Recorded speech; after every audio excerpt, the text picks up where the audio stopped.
இன்றைய வசனம். நீ இளைஞனாய் இருப்பதால் யாரும் உன்னை தாழ்வாக கருதாதிருக்கட்டும்.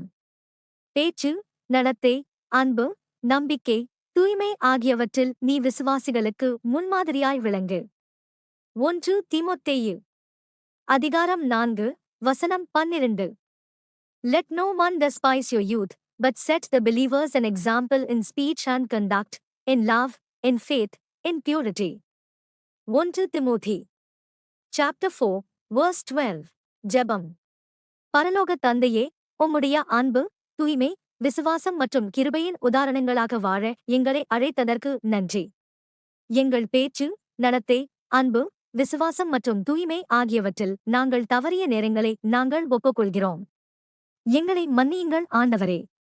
நாங்கள் உமக்காக நிலையாக, பணிவாக, உண்மையாக வாழ உமது பரிசுத்த ஆவியால் எங்களுக்கு வழிகாட்டியருளும். எங்கள் வாழ்வு உமது இருதயத்தை தெளிவாக பிரதிபலித்து உமது சத்தியத்தையும் கிருபையையும் முழுமையாக வெளிப்படுத்தட்டும். இயேசுவின் மகத்தான மற்றும் முன்மாதிரியான பெயரில் நாங்கள் ஜெபிக்கிறோம். ஆமென்.